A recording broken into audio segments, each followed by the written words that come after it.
Welcome to the True Detectives Podcast, where the Lorehounds, your guides to the weirdness of the long night. I'm David. I'm John, and this is our coverage for Season 4, Episode 1 of True Detective Night Country on HBO Max. In this podcast, we're going to start off with some background on the season and the show itself, and then we're going to share our spoiler-free hot takes. After we take a break, we're going to get into a full scene-by-scene breakdown of the episode.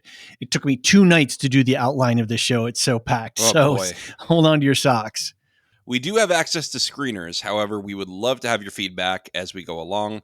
We will be tacking on messages to the podcast every week, even though we're recording in advance. So send emails to truedetective@thelorehounds.com or head to our website and use the voicemail feature on the contact page. We've got a fun and active Discord community too, so join us there. We've got a full channel for True Detective, and you can get all these links in the show notes. And check us out on Patreon. Subscribers not only get early and ad-free access to all of our podcasts, subscribers are also going to have special access to our customized Detectives Notebook. I've set up a special set of pages on our show tracker, which is also a Patreon benefit. And I'm building a character guide along with a clues tracker and notes from each episode. So if you watched season 1 of True Detective, think of this as an online version of Rust's Notebook. I'm going to be honest, everyone. David's gone insane. This thing looks amazing, and he's put work into this that I could not imagine doing. And you're going to want to see this. So check it out if you're on the Patreon, or if you want to see it, then get on the Patreon. That's right. And we'll talk about this a little bit more and the Patreon at the end of the podcast as well. Exactly. And that and the programming notes, of course. Right. So, all right, John. Yes.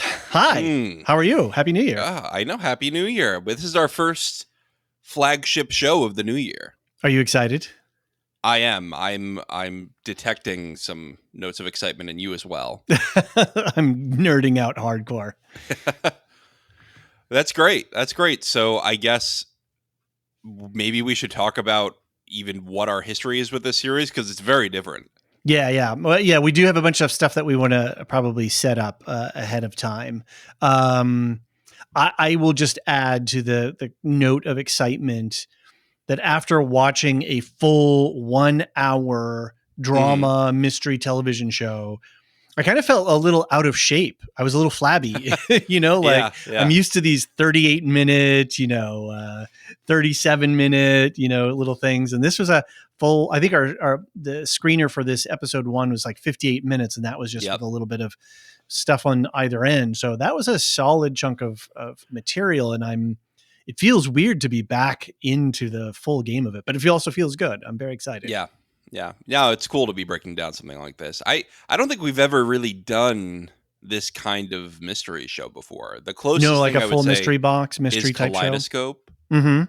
And that does not compare. No, so let's just not even go there. But anyway, the point is, this is some fresh takes we're gonna have today. Yeah, and I think it's gonna be a lot of fun to go through this. Absolutely. Yeah, I think you're right. I don't think we've done a mystery at all where we've got to track clues and we got to think about, what the central mystery is and what all that means. So yeah, it's going to be fun. Yeah.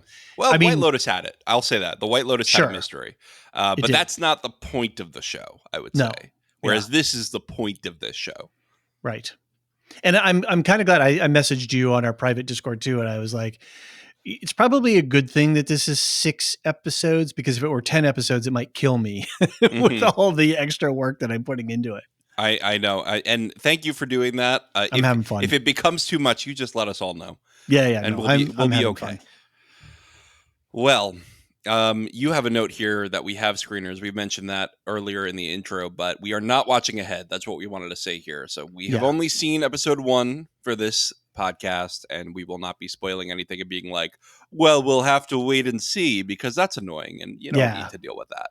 That's no fun. And what we're going to try to do with feedback is, we'll have an episode recorded, we'll have it all queued up, and if we've got a bunch of good feedback, then we can hop on the mic really quick, run that feedback, and then just tack that on to the ends of our recordings. And if not, then we'll just keep rolling it forward, as we go through. So definitely want to encourage people, even though we're pre-recording these, don't hesitate in sending in your feedback, because this is a big show and there's going to be a lot of theories and a lot of clues to keep track of. So we want all of your takes, voicemails, emails, Discord messages. And the cool thing with the screeners, and the reason we're talking about them, is not just for bragging rights, but because we're going to be able to have this episode out immediately after the episode airs on HBO for patrons. And then we'll have it up at 6 a.m. the following morning. So every Monday morning for the public. Right. And frankly, having screeners allows me to spend 2 days breaking down a single episode. I mean, I didn't spend the whole day. I think it was maybe about 4 hours of my time. But, this first episode was so much material. I was looking up things like the Arctic Circle and the Inupiat people and doing research on the Alaska State Troopers. I was kind of going crazy. So it should smooth out as we get along. But yeah, don't hesitate to send us stuff and know that screeners are helping us manage our life and then be able to put this extra quality that we're putting out for you guys. Yeah, should be fun. So we should also mention that this is series 4 of True Detective. The first 3 seasons are all standalone. They don't have any explicit interconnectivity except for, I believe, one scene in season 3 that directly calls back to season 1. Other than that, I think this will be the first of the 4 shows that is going to have a little bit more explicit connection back to season 1. But at the same time, I'm not expecting that this show is going to in any way depend on season 1 to tell its story. So what we're going to do, and John, we'll talk about this in a minute about our relative histories with the series is, but whenever we do talk about prior seasons, I'm going to do my best to make sure that we dance around any plot spoilery points so that nobody gets, because if you haven't seen season 1, you don't have to see, like we said, we don't have to see any of the previous. Season 1 is a hell of a television episodes of television. It is an incredible show. Season 2 is some people like it, some people not so hot on it. I've heard from folks that a second watch on season 2 is not so bad as the first one, and I think season 2 suffered partly being in the shadow of season 1 because season 1 was so good, and it wasn't at all like season 1 in the cosmic horror elements that surrounded the main story. Season 3 was really great with Masha Ali. It was amazing storytelling that went on there. It was a solid, I think, what we could call a true detective style story where there's some weirder mystery stuff on the outside, but then at the core of the story is the detective, their personal life, and how their personal lives intermesh with the work that they're doing. So I would highly encourage everyone to go watch all 3 previous seasons. Season 1 stands out there, can be a little fiery. I've been reading the Reddits and stuff, and people get into really crazy, it's a smaller fandom, but people get really intent about this show. So we'll do our best to navigate around any major spoilers, even though I might refer to something or I'll call something out for people who know, they'll know, what we're kind of talking about. So there are going to be some reoccurring details from season 1 that we know are going to be in here that were in some of the publicly released material ahead of time. And then a last little call out to some literary works, especially the author Robert W. Chambers, and a book of short stories that he published back in 1895 called The King in Yellow. And all of this stuff it's all, I think, Lovecraft is credited as taking inspiration from Chambers. So a lot of that Cthulhu mythos and this whole genre, there's a whole subgenre of literature called cosmic horror. And this whole thing of like, are we alone in the universe? And there's these weird things out in the universe that are hard to understand. Anyway, The King in Yellow and Carcosa and all that kind of stuff, we don't know if it's going to play any role in this show, but those things exist. And if you don't know, you don't have to. But if you're interested in that stuff, there's another layer of storytelling that's going on in here. So, John, what's your background with the True Detective franchise? I have heard the name. That's it. That's it. I've heard mixed things, like you said. Like, I've heard season 1's great, season 2's and I was not aware that it was an anthology until you told me about this show. So I was thinking to myself, well, I'm not going to get into a show just for it to fall flat season 2. Right. But I didn't know that I could have just watched season 1 and stopped. Anyway, I'm excited to get into the world. It's kind of fun to come into it cold because I have no idea what to expect. I did not do any Googling about True Detective. I didn't want to know like how they're structured or what kind of world building they do or anything like that. I wanted to go in and see if it could sell me on its own merit. So hopefully it does. I think that puts you in a perfect position to be the audience proxy, as a lot of times we do with our podcast coverage, where one of us may know the deeper material and the other lore, doesn't. One might say. Yeah, exactly. That's an interesting concept, lore. So yeah, that's great. Now, I will say that I am not a huge True Detective head. I just rewatched season 1. I binged it in like 3 days. That did my head in. But I'm not one of these folks who are on the Reddits talking about it all the time. Right, It's I enjoyed the season and I'm really excited for this. So what are you talking about between seasons? Don't you know who killed everybody? Exactly. There's nothing to figure out. What are you doing? That's right. Get off the Reddit. So I think that'll be a fun setup for us is to do this that way. This show seems to be generating a lot of heat. I think this is the first big title out of the gate for 2024. Yep, I agree. It slots into that Sunday night HBO Prime.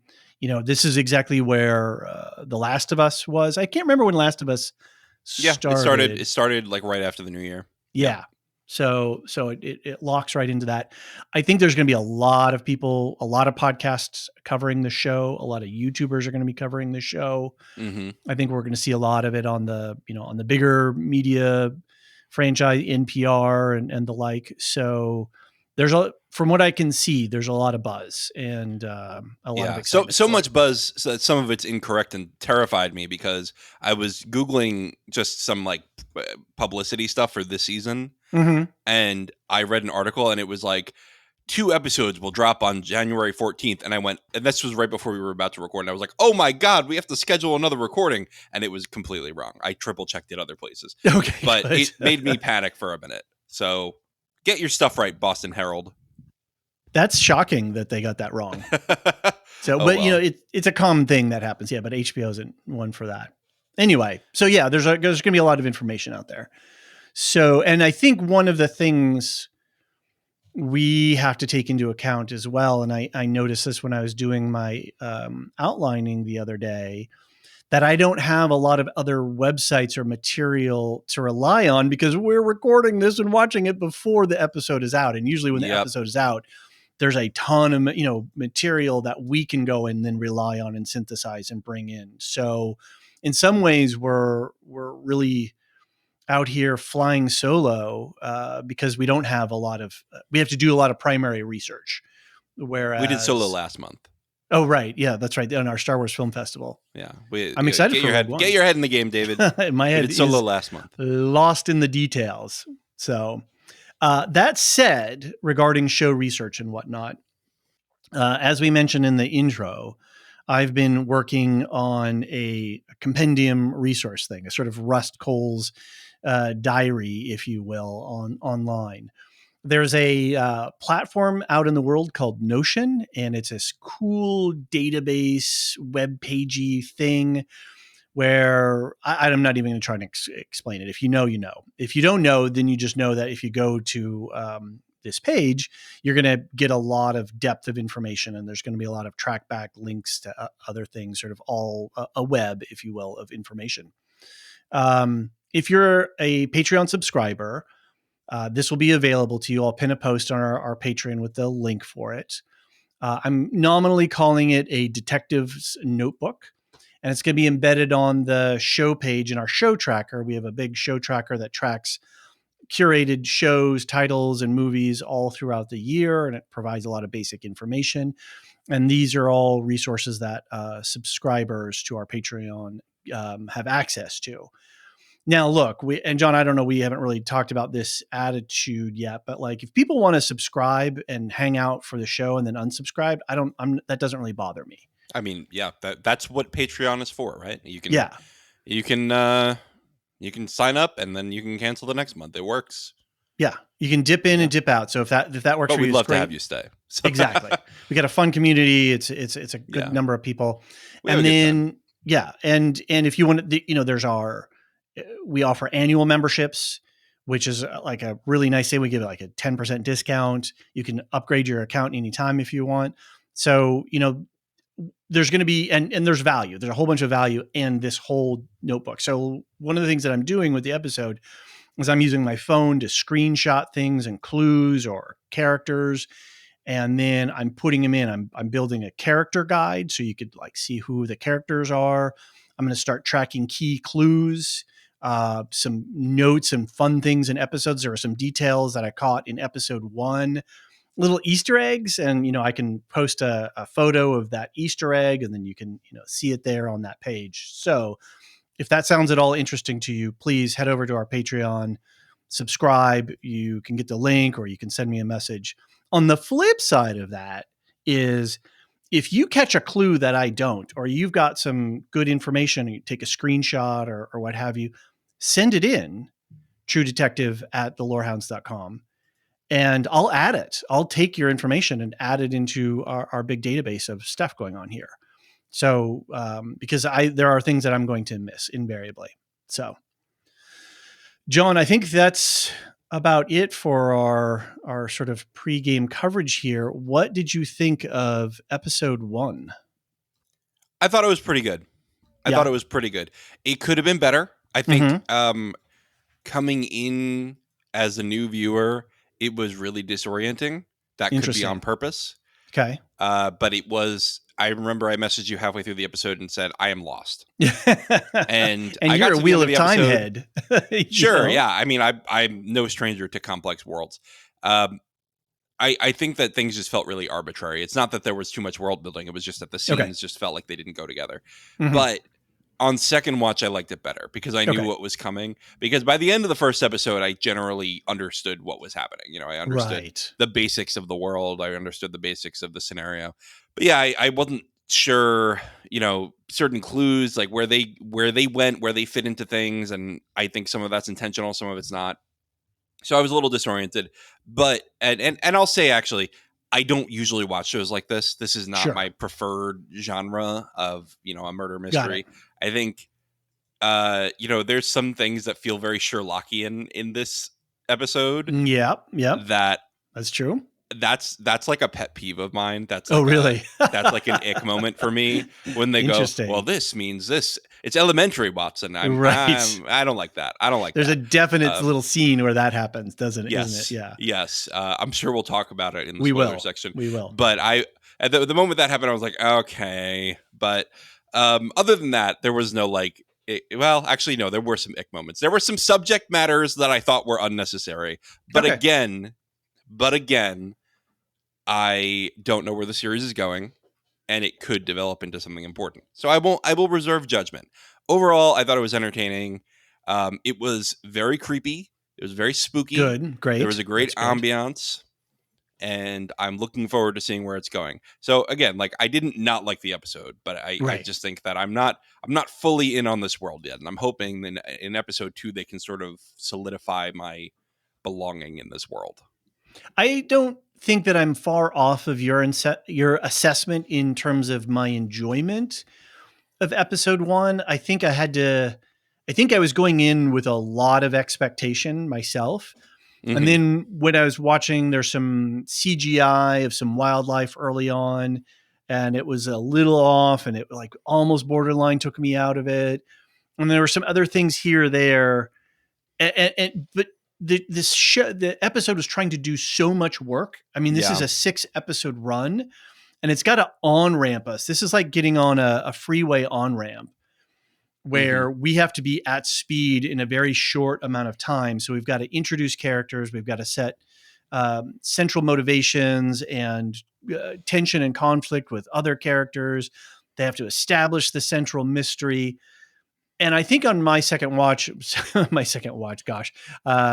crawl through it a second time, taking it apart piece by piece, as a piece of television, it is really well structured, and the Easter eggs are nicely placed, and the clues and the certain little setups, little importances, things that become important later on, they're set up nicely and they're integrated nicely. So it's a well constructed, from a technical level, I guess from a plot level, a mystery level, it's well integrated.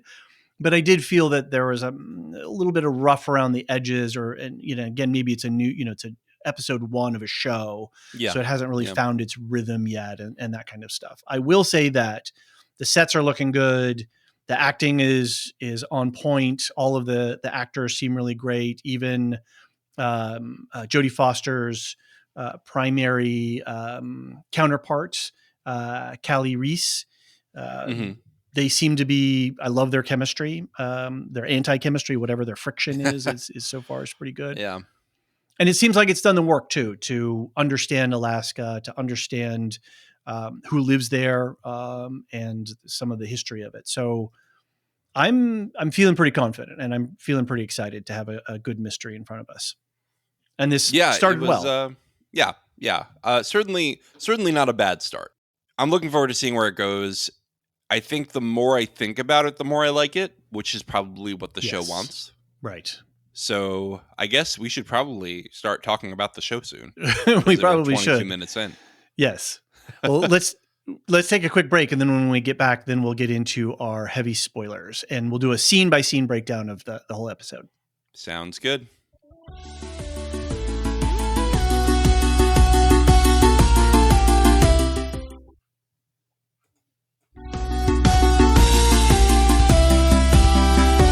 And we're back. So, David, you did the scene-by-scene recap, so I'm sure you're going to read the actual scenes, but we have some housekeeping to get through quickly. Yes. You noted we don't have the title of episode 1 at the time of recording. Right. The screeners aren't listing us the titles, and I couldn't find them anywhere on No, they're the not interwebs. published anywhere either, yeah. Yeah. And then, like I mentioned, we don't have the benefit of having the hive mind, having, gone out and done a whole bunch of research for us that we can then sort of skim off and then re-report. So we're doing a lot of our own quote unquote research at the time of this. So a lot of our own internet searching may be, or at least mine, because I'm primarily doing it, is, may fall a little short. And that's fine. And that's a good opportunity for listeners to send us in feedback. So for sure. Although these are going to be coming out pretty much right after the show, so it shouldn't be too far behind the hive mind. Yeah. And again, we have the Discord to talk about it, and we've got the detective's notebook as well. So, and cool. I think I mentioned this already. It was a 58-minute runtime on our screener. So nice full episode, and that'll probably push it over an hour once HBO, tacks on the front and behind of these things. And another thing, we don't have a subtitle track on this. So sometimes that's true, we may get a name wrong or a piece of text wrong because we can't go back and look at subtitles. So, okay, with those caveats out of the way, we start the episode with an opening quote.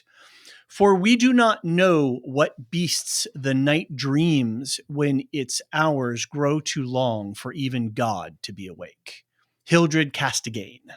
Now, this is where Issa Rae and the rest of the writers are stepping firmly onto this ground of cosmic horror literature.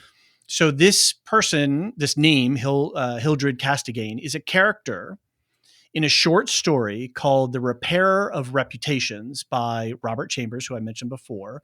And it's one of the stories that's in the collection, a book of short stories that he all wrote called The King in Yellow. So you can go on to Wikipedia and look up Repairer of Reputations if you're interested in that. And there's a whole article about that. What is important, I think, here with this quote and with this, why this character is being quoted is to enter us into the realm of the cosmic horror, but also to set this whole stage about nighttime and dreams and what beasts might lurk there, even when God is not around. One of the things that True Detectives, one of the hallmarks of a True Detective show is questions of existentialism. You know, who are we in the world? How do we know ourselves in the world? And then this boundary of what is out in the world that we cannot know, or if we did know, is terrifying and beyond comprehension. So I think this quote serves to put us firmly into that mindset. That's interesting. I didn't realize that show got that deep. See, I just thought this was a standard, like, hey, fella, we found this dead guy. How do we solve the murder, man? I thought we were doing a procedural here, just it more is prestige. Yes, it is, and it goes to this deeper level. A procedural. A procedural. Ooh, I like that. Well done. A new phrase coined right here on the Lorehounds. Yeah, that's one of the things that really caught people for season 1 was Matthew McConaughey's character. He's this very practical person in the world, a police detective, doing his job, but he's always talking this really wild stuff where his detective partner, Woody Harrelson, is a pretty average run-of-the-mill guy, right? He's got a family. He was a football player. He's a detective, on the rise. And he broke into the Watergate, too. Yes, exactly. A crook in the Watergate. So you have this guy who's a very big, deep thinker, and this guy who's just, he's living his life. And so that was part of their central tension. And that character Rust Cole is always going on about these really bigger, deeper thoughts and really thinking about the nature of existence. Okay. So yeah, it's not just a basic procedural. The one asterisk I'll put on Hildred Castagane is that character, and I don't know how much further this quote will go, or if it was just a one-off to set the stage, is we should, through the whole series, I think, be a little skeptical, because Hildred Castagane is not necessarily a reliable narrator of his own story. So that, whether that's true and carries through or not, but let's keep that in mind, that maybe some of our characters or some of the story that we get, maybe there's some unreliability in some of what we are getting. So yeah, I buy that for sure. Yeah. I already don't trust half the people on this show. Alaska's a hard place, man. It's intense. Okay. So literally a cold open. We open on the frozen tundra of Alaska with a title card informing us that where we are is 150 miles or 241 kilometers north of the Arctic Circle on December 17th, which is the last sunset of the year, last day that has a sunset in the year.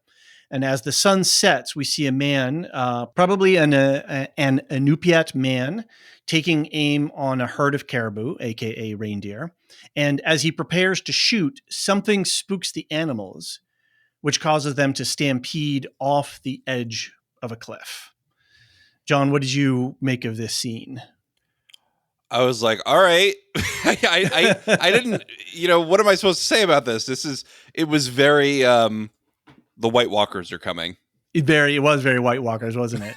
Totally. It was. I got that vibe too. We had a zombie bear because we thought it would be cool. It was because kind of that. Other people have done it. Yeah. Yeah. This scene really confused me. I was like, what's going on? And obviously I think it's here to establish some of the central mystery, that something so fundamental is just, is occurring that it's even disturbing animals, right? There's stories of animals who react before an earthquake or before a storm comes, things like that. So I think they're Mm-hmm. relying on that idea that, animals' senses are picking up stuff that is happening that we can't necessarily pick up. So I think this was one of the aspects of this episode that kind of didn't sit well with me, which was it felt like a lot of the scenes were just to say weird stuff's happening. Mm-hmm. We don't Okay. know why. And Right. that to me was a little frustrating because when I enjoy a mystery box, what I consider to be the perfect mystery box is Severance season 1. Mm-hmm. And what I love about that is by the end of every episode, something is solved for you. I didn't feel like any small piece was solved by the end of this episode. And I would have Agreed. liked to see something, give me the small victory so that the big victory feels earned. Mm-hmm. Right. So I think that's where this episode fell a little short for me. I can understand that. It just asked a lot of questions and it set up a whole lot of stuff. But Right. yeah. And as I mentioned, for me, the CGI, there were a couple of parts of the CGI here that felt, and I think we get disclaimers in our screeners saying Mm-hmm. that they're still Yeah. doing work on the episode. Yeah. So I think that the CGI is not finalized. So Okay. I wouldn't get too deep into that, but I'll have to keep that hopefully in it looks mind. good on the main. The caribou running and all of that stuff actually was fine. It was just some of the wider shots or the Yeah. medium shots that were a little off for me. But yeah, like we said, it could be something that they're still working on. So I did a little research too, because the title card informed us that, we're above the Arctic Circle. So the Arctic Circle is a line of latitude above which the sun will not set during summer, and in winter it will not rise. And about a third of the landmass of Alaska is within the Arctic Circle. So when they talk about these long nights and the land that the sun never rises or sets or whatever, that's within that circle of latitude where that is occurring. That's one of the facts about Alaska that I learned as a kid and went, whoa, that's crazy. And I feel Right. like that's a common experience. It's just like we who have grown up in the regular, the majority of the world Right. have no concept of living in night for a quarter of the year, half Right. the year, I guess, right? No, sorry, a quarter of the year, and then we're only in sun for a quarter of the year. Right. Yeah. Yeah. Anyway, it's crazy. And I think it's interesting. We were just on the MCU show with Jean and Elysia, and we were talking about season 2 of the What If cartoon series. Mm-hmm. And the first episode starts off where a world has been plunged into darkness that typically is not used to that. It has 3 suns and a very vibrant population, and what perpetual darkness does to that culture and that society. Right. It was really interesting. So yeah, to try to imagine what life would be like in that perpetual darkness I don't think I could imagine it. There's just The I don't have elves any of Middle Earth experience. could imagine it. Indeed, they Before the could. Sun and Moon, which we just covered on Silmarillion Stories. Isn't that funny? And we did Yeah. not plan that. Yeah, that is funny.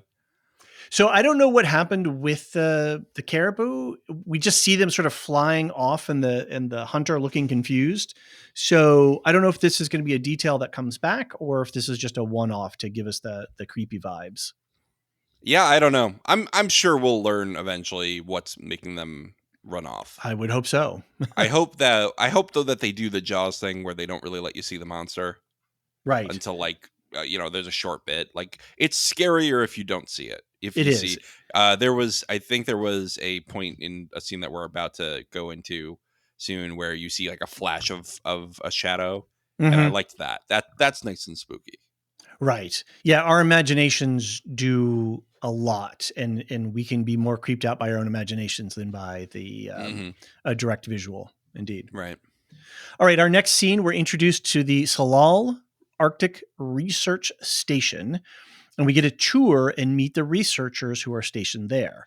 Twist and Shout by the Beatles plays as part of the soundtrack from the 1986 generational hit movie Ferris Bueller's Day Off, which is playing on the TV in the lounge.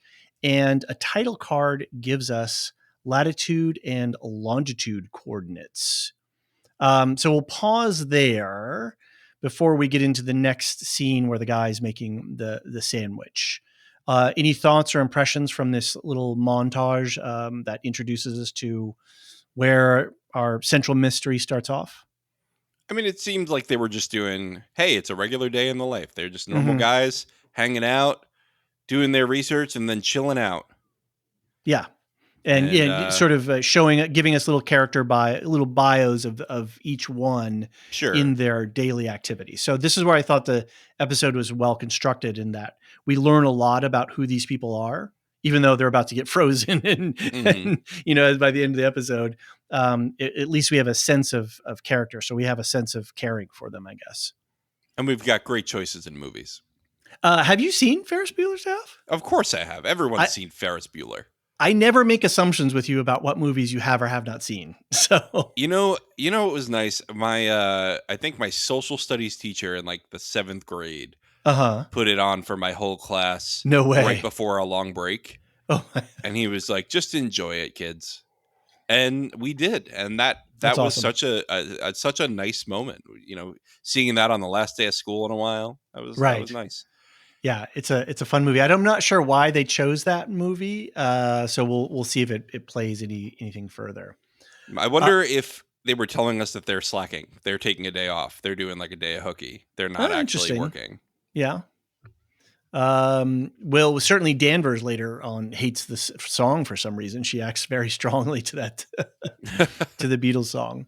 Yeah. So a couple of things. The title card gives us a latitude and longitude coordinate, and that coordinate is up near Point Hope, up on the Chukchi Sea in the north western part of Alaska. So it's very much in the North Slope area.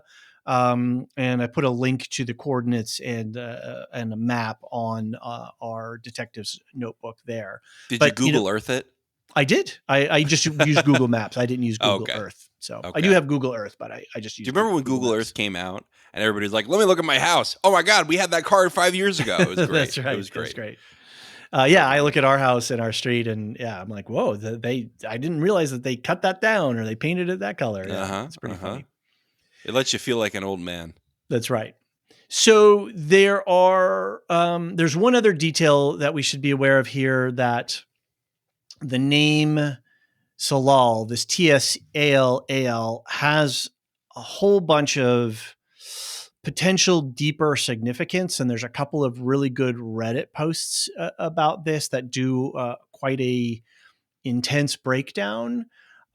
There is a reference to a Edgar Allan Poe, Jules Verne, Thomas Ligotti, some stories and some references that they all reference. Oh. And then there's also a potential Hebrew Old Testament connection. Huh. So I'm going to be tracking that. I don't know where that's going to come into play, but yeah, the name itself here is foreboding, has some gravity to it. So, but we're not sure just yet where it's going to lead us. And we don't know what Salal, Tsallal stands for yet. We haven't been given that information. All right. Well, I'm excited to get into it. It's I Googled Salal and I get a bunch of stuff about the Cthulhu mythos. Yes. So, okay. Yeah. So we're back in your Lovecraftian cosmic horror. Exactly. So they're dropping these little things all over the place. They're being very intentional about it. And they're giving the Easter egg hunters a lot of material to run with. So, yeah. All right. Cool. So as biophysicist Facundo Molina finishes recording himself making a sandwich, we get a reveal of paleomicrobiologist Raymond Clark having some kind of seizure. And then he says that she's awake and the lights go out in the station. So this is our second big signal that weird stuff is happening. Yeah. I mean, yeah, this was the point where I'm like, okay, something is, I mean, the first she's awake, is this the first she's awake? I thought it was the this is the first right? she's awake. Oh, okay. Yeah, this is the first one. Yep. So yeah, the first she's awake, I'm like, okay, it's supernatural. Right. And as it goes on through the episode, of course, it's only more definitive. Like, these people aren't just randomly saying she is awake and it's not connected. Right. Yeah, no, there's something, and as we see, like with Rose later on, that there's a whole bunch of stuff being awakened and responding to this, and I think that's what obviously what they're telling us is that the caribou we're reacting to is this same stimulus, Yeah. whatever this thing is. When Facundo is making a sandwich, I had my spouse, who she's very fluent in Spanish. I had her listen to the audio, and he's basically talking about putting lots of mayonnaise on the bread, and hey, we're live, and I'm making my sandwich. You got to put a lot of mayo on it, and ta-da, here it is. So he's the one little Easter egg in there is the mayonnaise, which we learn later as a clue for Danvers. For Sherlock Holmes. That's for right. Sherlock Danvers. Yeah, for Sherlock Danvers. The other thing I'll note is the phone that he was recording on was still probably recording when we get the reveal of Clark, who is standing there having that seizure. And later on, we see that when they're investigating the scene and collecting up the phones, he points out that phone was sitting here just in that position and the battery is dead. I wonder how much it caught because the lights went out, right? Yeah. But it's going to at least catch Clark saying, she's awake. So we're at least going to get that. That's cool. All right. Yeah. I'm liking this this little clue that they've planted there. And I'll give you one more. We'll pick it up later, but there's a detail in what the guy wearing the guy who's having the seizure, what he's wearing, which is kind of an obvious if you remember the rest of the episode. But there's a very key detail right there. And I've taken a picture of it and I put it in the detective's notebook in the journal. We are gonna find Blue's Clues, right? Isn't that how that works? What is it? What? Blue's Clues? Blue's Clues? You didn't do Blue's Clues? No, I think that was generationally skipped. Oh boy, Blue's Clues. That was the show of my childhood, and my daughter loves it too. It's all about. This is going to be a short digression into Blue's Clues because Blue's Clues revolutionized children's educational television because instead Sesame of Street doing a narrative, no, see, Sesame Street was actually less effective because they focused on narrative, whereas kids don't learn in narrative; they learn in repetition. And so what they would do in Blue's Clues is you would have to find 3 Blue's Clues, and that would give you the answer. And they would play the same episode 5 days in a row, Monday through Friday. Okay. And each day, the kids would be able to follow the clues a little more until Friday. You could get to the end by yourself. And that was like revolutionary. And they did studies, and it was like way more effective than the narrative structure. That makes sense. Even to this day, our daughter will listen to songs or will watch episodes over and over again. And it's less so now. Maybe now she would watch an episode 2 or 3 times, where when she was younger, she would watch it 5 or 6 times. Right. And it must be that repetition. She's passing through each time, picking up another detail. Very interesting. Right. Okay. So here we're looking for Blue's Clues. Yes, exactly. I got you now. And we're going to have a great time. So on our rewatches, we'll be able to solve the mystery a little better. Exactly. And that's what the online journal, the detective's notebook is for. All right. We cut scene to an overhead shot of a delivery truck driving up to the Salal station. Diegetic music of the 1992 reggae fusion song Sweat, A La La La La Long by Inner Circle plays, and a title card gives us the date of December 20th, which is the 3rd day of the long night. The delivery driver finds no one in the station. Twist and Shout is still playing, and then he finds a human tongue on the floor of the kitchen. The human tongue, that was one of the 2 things from this episode that, I guess we'll get to it later when Carol actually, I just said Carol Danvers, like Miss Marvel. Liz Danvers. Liz Danvers. Danvers. When Liz Danvers does her actual examination of it, there's 2. That's one of the 2 Sherlockian moments that I was like, I don't know about that. But yeah, him finding the tongue. Yeah, it was just all shock stuff, right? It was all set up. There wasn't right. We're pushing the mystery forward. Yeah, exactly. And we get that little jump scare with something moving down at the end of the hallway. Mm-hmm. Right. Yes, when he walks in, and so obviously we don't know what that was about yet. But yeah, definitely giving us the thing. I love And then that we also stuff. we get the glitch in the electronics with the Ferris Bueller looping itself. Like it gets to a certain point, it goes and then starts back up at the top and loops. And so whatever this central mystery is not only affecting wildlife, but it's affecting electronics. Interesting. Yeah. Interesting. I like how the music from Ferris Bueller's Days Off with the cheer syncs with him finding the tongue. So you get a scream from the music as we realize what he's looking at. So it was a nice little bit of editing there to punch the emotion a little bit more. Maybe that's why they picked it, because how many songs do you know with a scream like that? Yeah, that's true.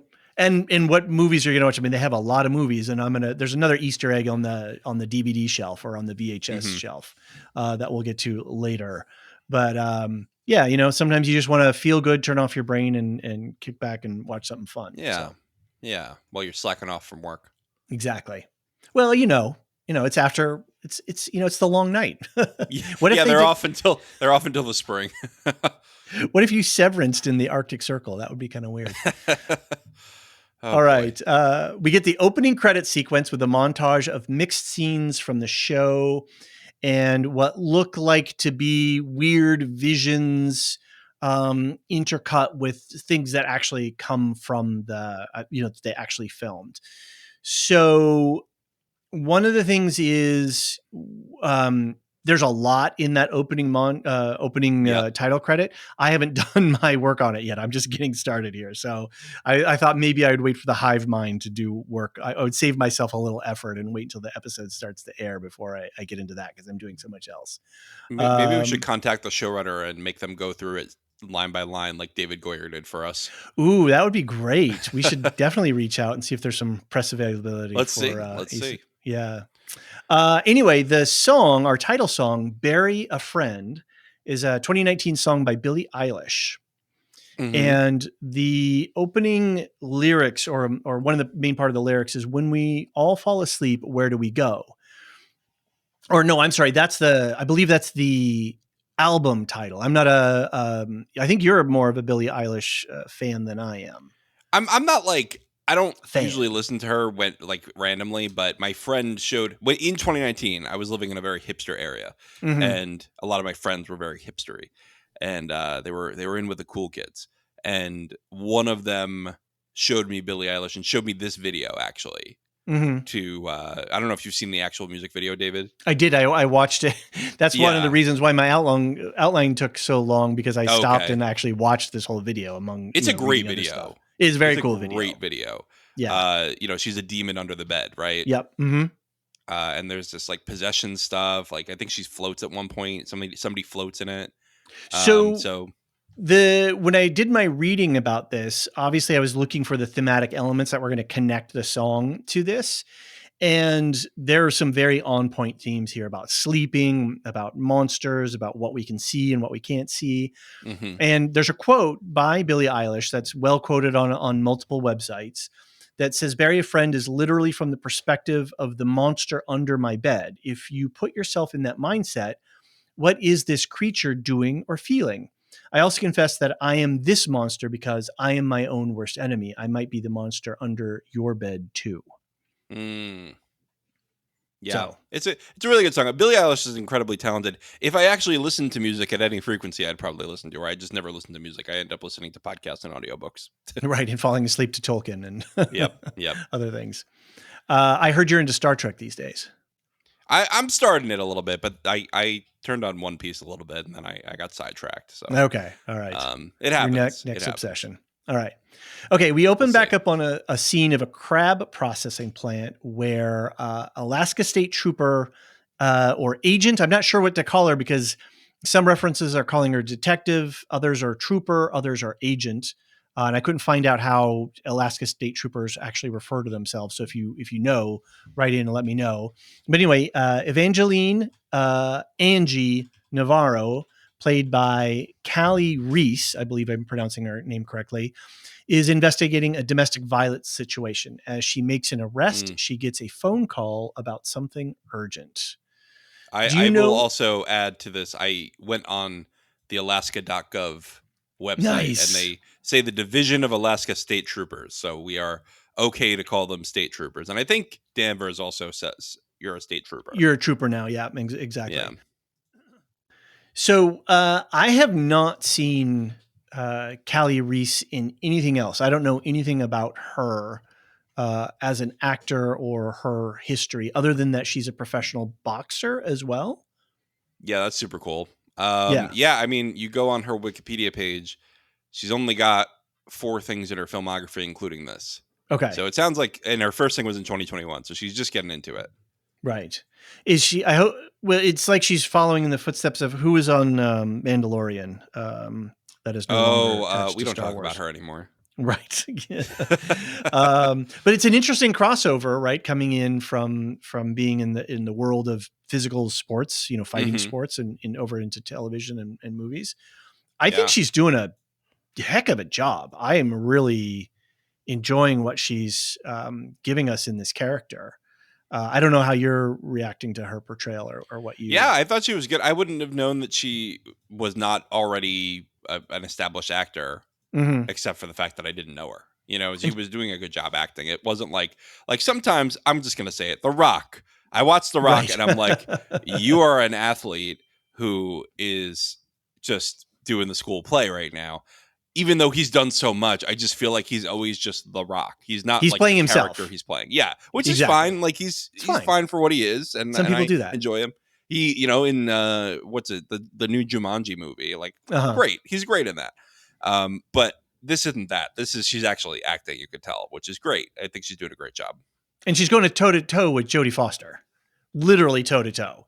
And holding her own, right? That's got to be a little bit intimidating, to be acting alongside somebody like that. So, some things that we learned that Navarro is a badass, right? Right. She puts that guy down without too many problems.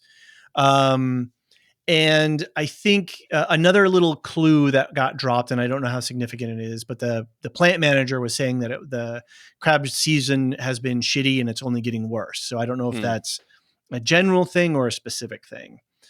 And then this issue, I believe, and I'm not well versed in it, but I believe that domestic violence is a serious issue for Alaskan residents and for Native women as well. I think there's a big thing there. So I think they're touching on that a little bit, and we'll see how much they skirt in and around that overall topic. Yeah.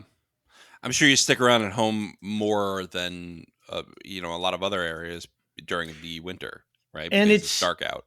It's a hard place to live, right? Like there's a lot. What do I want to say? People are really living in a frontier type of place. So I don't. Yeah. There's not a lot of. I don't know. It's a lot of hard. You've got to be hard to be there, and I think that attracts certain types of characters, and as well allows for society to live. Yeah, there's a way where it's I can't explain it. I don't think I have the right language to talk about what life is like there, but that it's a problem is I think an issue that the show is highlighting slightly. So when Navarro is talking to the victim, and she's talking to the auntie, I guess is a way to refer to the other woman that is helping the woman that got hit. She says, "Who's your aka?" And I couldn't find anything on the phonetic spelling, or just by listening to what an aka is. So maybe that'll be something that comes up a little bit later. But I couldn't, just doing some basic Googling without the subtitles, I couldn't find anything. And then lastly, the woman, the victim, she was missing 2 fingers. I don't know if you noticed that. And they talked about the hazards of the job of being in a processing plant. She was missing her pinky and ring fingers. So yikes. Yeah. I'm sure that is a big hazard working there. It's not as fun as the I Love Lucy scene with the chocolates. It's not all fun and games like that. Not at all. Not at all.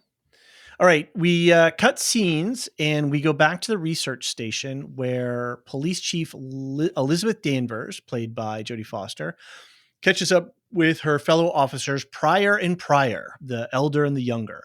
And we learn more about our principal cast, getting a tour of the station, and we learn more about our central mystery.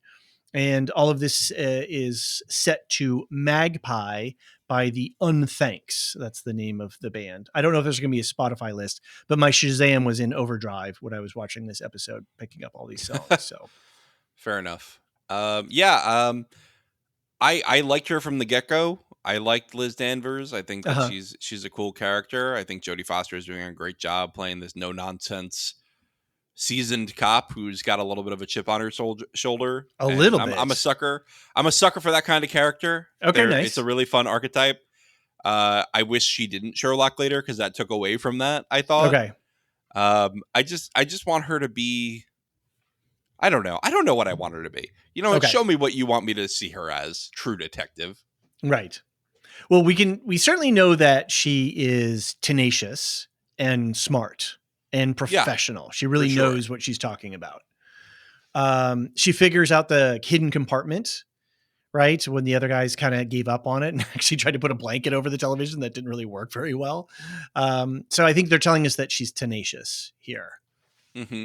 I found it interesting that she couldn't find her glasses, but then later does. And then later her glasses she actually uses the camera uses her glasses for us to focus in on some clues when she's looking at some photos later. So I thought that was an interesting device. So they set it up right here where she's like, I can't find my glasses.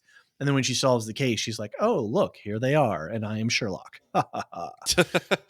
Well, you see, Watson, mayonnaise can't last more than a couple days. The town of Ennis, Alaska is a fictional town. I thought it was Ennis. Ennis. It's got two N's. I'm going to say Ennis. Ennis. That's fine. Ennis. But there is an Ennis, Texas, which is not far from the Louisiana border, which is, and I don't think Ennis has a hard tie back, but Texas and Alaska have hard tie backs to the Rust Cole character from season 1. So again, they're dropping some Easter eggs and whether it's just fun connective tissue or it's actually functional, we don't know yet. But yeah, Ennis, Texas is about 3 hours from Shreveport, and I'm not sure how much the season 1. I can't remember where all season 1 took place, but anyway, interesting little connection. Also, the patch for Ennis has polar bears on it, and of course, we get some polar bear connectivity later on. There's a polar bear in the opening credits. Mm-hmm. And we have a couple of encounters with polar bears. There's a photo of a polar bear in that big spiral of photographs that she's looking at. Then obviously Navarro encounters one later, and Danvers has a one-eyed polar bear, Stuffy, as well. We'll have to wait till next week on Lost to find out what they're doing there. Exactly. I swear to God, it's so it was so Lost. And it was also so White Walker. I was like, what? Yeah.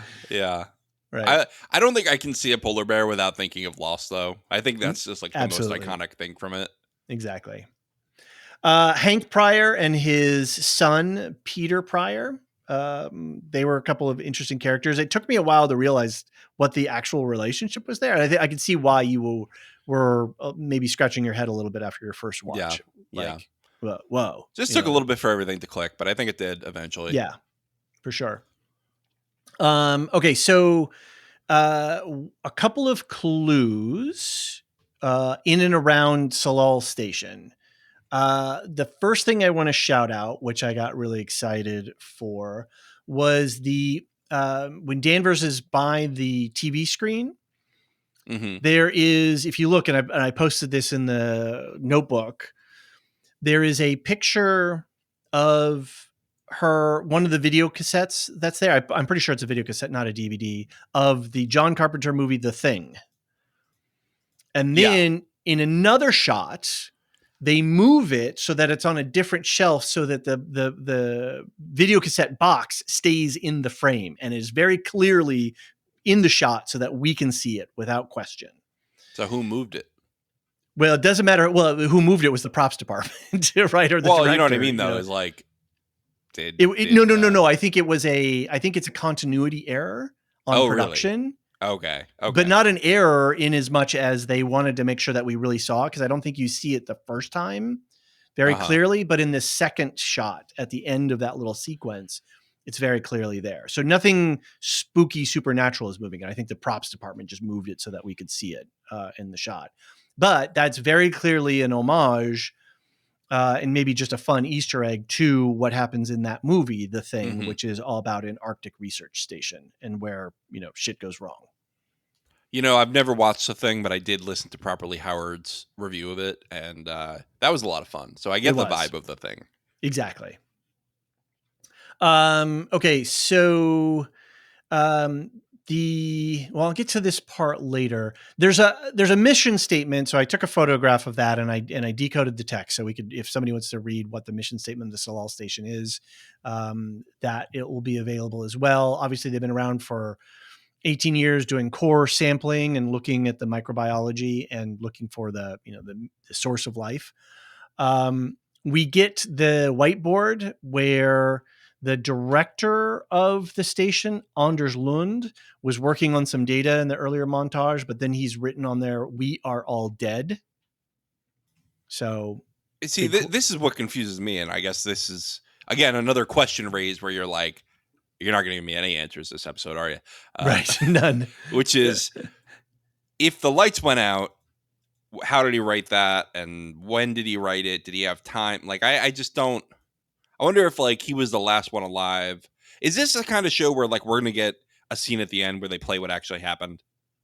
Yeah, that's interesting. I don't know if they'll do that, if they will actually unravel all of that or not. Yeah, because sometimes shows will do that, but I don't know if that's this kind of show. If the lights just went out momentarily and like a generator kicked back in after that, or if there some emergency lighting turned on. Yeah, that's an interesting thought. Yeah. And also I guess the lights were on when the delivery man came. That's true. So maybe they just flickered momentarily. Yeah. On that whiteboard, there are some coordinates that are circled and some altitudes and stuff. And I looked those up as well. And that ends up placing you somewhere in Greenland. So I have no idea how that set of coordinates relates to Alaska, because they're obviously very different. Did they shoot it in Greenland, or was it Iceland? They shot it in Greenland. Okay. Maybe they just made a mistake. They were like, where are we right now? Let's just let's just put that in there. Exactly. That could very well be what it is. It could be just a fun nod to being, that they did shoot in Greenland. What did you make of Hank Pryor? I think he's an asshole for later in the episode, but yeah, he really is not a great guy. He does not want to do his job. We all know someone like that, but he's certainly one of those people who just doesn't want to do his job for any reason. And he's really rude to Danvers, and I don't like that. And he's not very nice to his son either. No, he's got quite a chip on his shoulder. I mean, actually saying, telling your boss, like, are you sure you really want to do that? That doesn't seem like a good idea. And she completely takes him apart. So I think that he is a very good foil for Liz. I'm going to call her Carol again. I feel it coming. But anyway. It's like a sneeze coming on. Yeah, yeah. So Miss Marvel, Captain Marvel, Liz Danvers, she is like the boss. Like, if you think about them as like two different kinds of bosses, she's the boss who's hard to impress, but her approval feels so good. And he's the boss who you'll never impress, and he will take credit for whatever you do. Nice. Yeah, that's a good analysis. Like, they're both kind of dicks sometimes. Yeah. But in very different ways. Is. Yeah. Yeah. They're just, one can be charming and one is an asshole. And later, Danvers totally guilt trips Peter. She's like, oh, did I hear a no? Oh, that must be a connection. Right. Maybe something's wrong. Like, she totally is guilt tripping him. Right. Right. And he does totally go for it. So right. I think you're right. It's the same thing with, who funds them? I don't know. Government grants? Are you asking me? Like, a lot of snide snarks and things like that. Totally. But it's not mean spirited. You know what I mean? It's all like for the cause and like trying to make them better cops and whatnot. You know, I think that's why I'm gonna keep talking about this, and I hate that I'm gonna keep talking about this, but the Mayo thing and the tongue thing, I think that's why those scenes bothered me, because those felt very well. You see, like, she suddenly launches into like a monologue about it almost, Right. and that felt very out of character for her character in the short time I've known her. Interesting. You know, Where typically she would it just felt like, snark off. There would be some yeah, sort of snarky comment or something. yeah, like she. I feel like this character would have been like, well, maybe the cold cuts, but Mayo goes bad in a couple days, so that's what we got. You know, Right.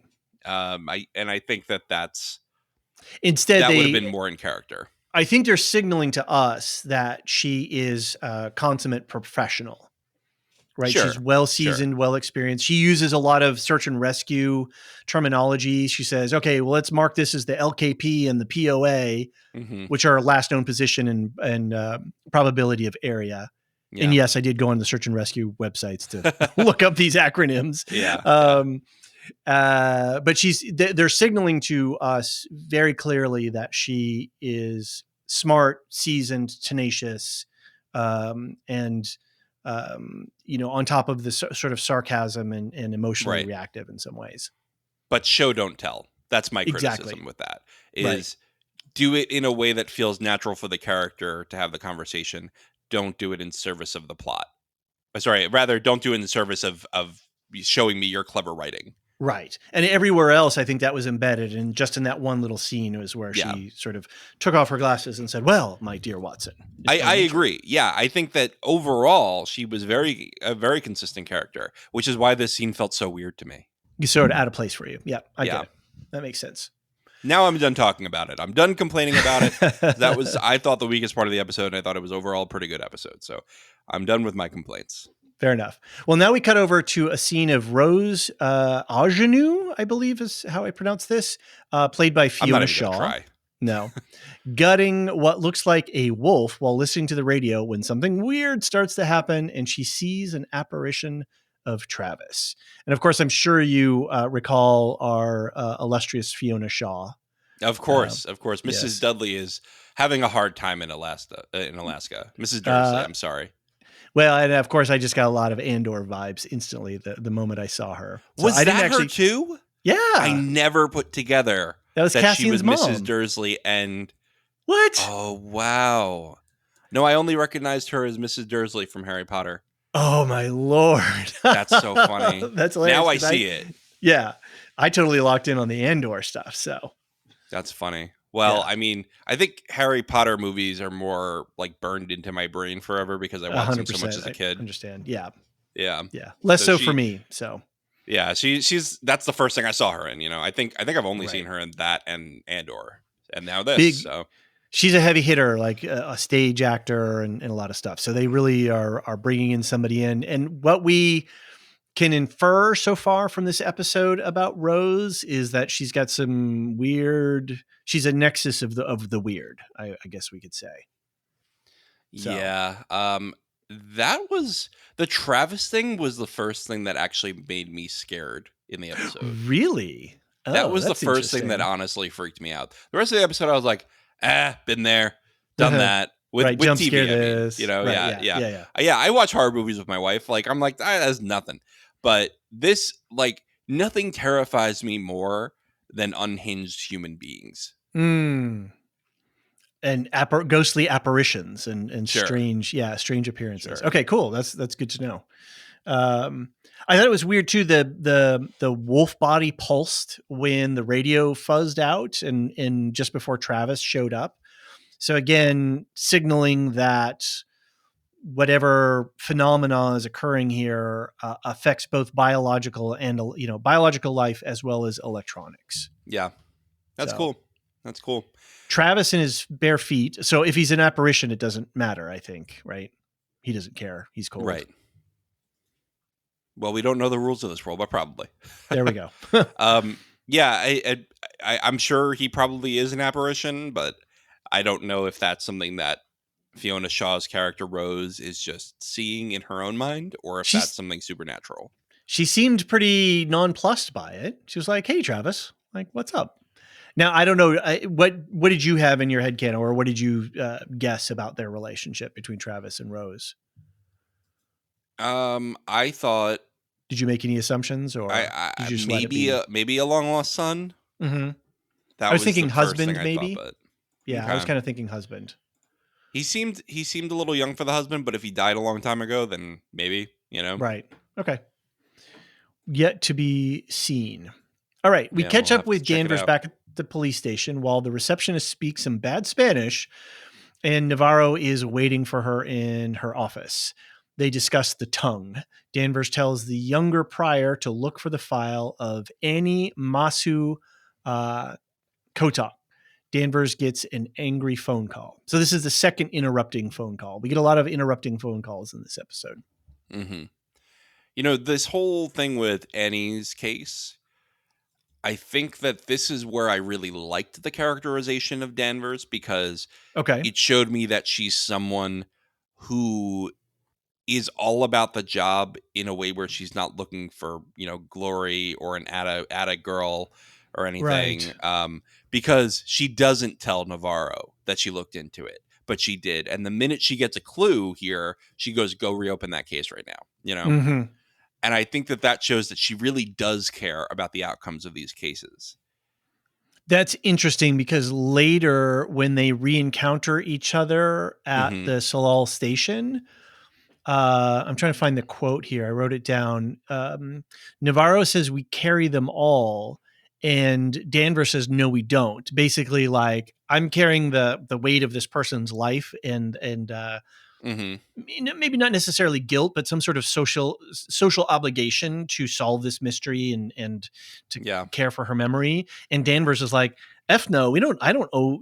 We don't owe them anything." Kind of attitude, but yet by her very actions, as you said, she is all about the job and not Yeah. doing it for glory. She's just trying to do it. So it's an interesting dimensionality to her character where she cares, but she doesn't care.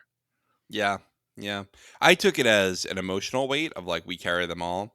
Mm-hmm. Just like, not even guilt, but just like a heaviness over you. Right. Right. Because you couldn't figure out what happened. And I think Danvers is someone who, I don't even know. We know that she recently transferred in, right? Yeah. Over the course of the episode, in their interactions with them, I we I think they established that Danvers came in after Annie K was murdered, Yes, yes. And then like took and over the case.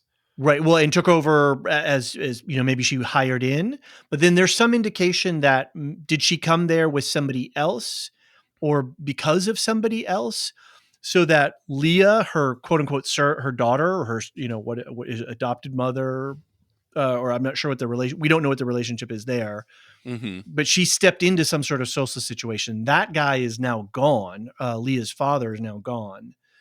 So yeah, I'm not sure the time span because Navarro has 3 hash marks on her sleeve. There's little yellow patches that uniformed officers, whether military or um, Mm-hmm. police officers, will wear that indicate length of service. And depending on the agency, if it's a civilian law enforcement agency, it's usually either 3 years or 5 years. And she's got 3 of those hash marks on her sleeve. Hmm. So I don't know yet. I'm not clear yet on the time difference between when Annie K was murdered and because later Peter says, I used to, when he comes over to Liz's house, he reminisces on, oh, it was so much easier to babysit Leah when she didn't talk back to me. Mm-hmm. So there's a definite time gap here Yeah. between when the Yeah. murder happened and now. Yeah, I just don't know how long, but I think what I'm getting at here is, you Mm-hmm. ever watch Broadchurch? No, I never watched that series. Okay. I watched the first season and a half, and the first season's really good. I would recommend it. I didn't really watch past that, and I heard it kind of fell off. But the point is, the David Tennant detective moved to that town because he was running away from a town where he failed to solve a murder. Interesting. And I'm wondering Oh, if we're that's a good having a call. similar thing with Danvers here. And she's playing it off while Mm-hmm. Navarro is carrying it. And I know it's in the next scene, but you talk about the flashback when Yes. she's walking towards the car. Is that because she was on a case that she couldn't solve and it's still on her mind? Interesting.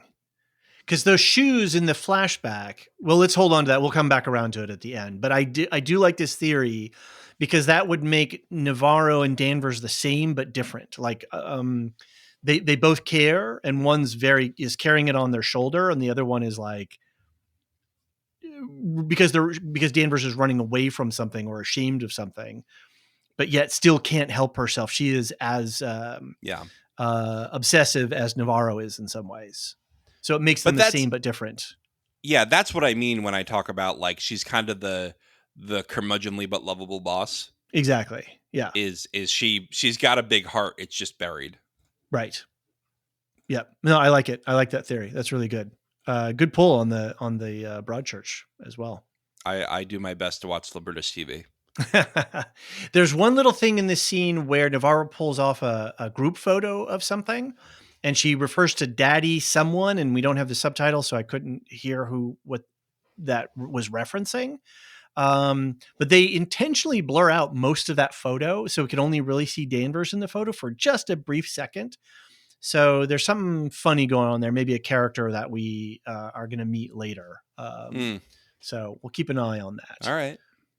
All right, we jump scenes and we go to Danvers talking to a Gillard who called her on the phone, and they're under a sign that says Gillard, attorney at law. So maybe that's that person who's giving Danvers an earful while Danvers' quote unquote daughter, Leah, looks on from the car. They argue about Leah. Then Danvers, they drive away, and Danvers and Leah argue about Leah's life choices, and they almost get T-boned by a drunk driver. Yeah, this definitely got my blood pumping. This scene with that was the second scariest thing in this, right? Okay. Was the T-bone. Something mundane. Yeah. Right? The mundane scares me so much more than the supernatural, honestly. It is, yeah. But yeah, I mean, I love too after where Leah goes, she's 16. And Danvers is just thinking about the crash. She's like, what? like it's so teenager to be just like still in your own thing right after a possibly life-changing incident. Right. Yeah. It's crazy. How old do you think Leah is? Let's just get it out of the way. She's got to be 18, I'm guessing, if statutory. Like if Danvers is really upset about it in that regard, that this person's 15 or 16, she's got to be maybe 18, I'm guessing. So I did look up the age of consent in Alaska, which I hate that that's in my Google search history now. But hey, we're the Lorehounds. It's okay. Exactly. So yeah, so it's 16. So she's playing the line right there. She could be 35 and probably be fine, right? Like it's just, but I think that she's like 18, 19, 20. She's got to be, across that legal threshold of being tried as an adult, I guess you would say. Now, the problem is you're still a minor at 16. You can't be making pornographic material, and that can't be distributed. And so that's where the crime probably is. I see. And people are overlooking it, but, you know, and I'm sure there's a million nude photos exchanged between teenagers every day. Right. But, you know, it's still icky. And depending on how old Leah is, that's some serious penalties if she gets caught with that. And being the ward of the chief of police, right? Yeah, that makes it a more sticky situation. So. Right. And interesting, the generation, they're setting up character here and their generational attitudes, right? Like, what's the big deal? It's just a sex video on our phone. So what? And Danvers is horrified by this. She's like, you have no idea where that could go. And I also think not only is she rude about culture and Native Alaskan culture, but I think she's also a little bit homophobic here. She's a little bit like, I can't deal with the fact that you're gay, that I had to watch you in a sex video. Right. She was she really had a hard time formulating the words around that. Okay. Yeah. I actually thought that they perhaps had both people be women to soften it a little bit for the viewer, Because I think Interesting. if you had an older man and a 16-year-old girl, that would be the grosser. viewers would immediately hate Leah if she were a Right. man. Got And it. Interesting. so I mean, maybe it's a critique on like, maybe we shouldn't have double standards for that. Right. Like, just don't do that. But Right. I mean, look, I get it. If she's 18 and the other girl is 16, that's pretty normal. Like, they went to high school together. It's it's not out of nowhere. But Right. yeah, you can't be making videos like that. No And go.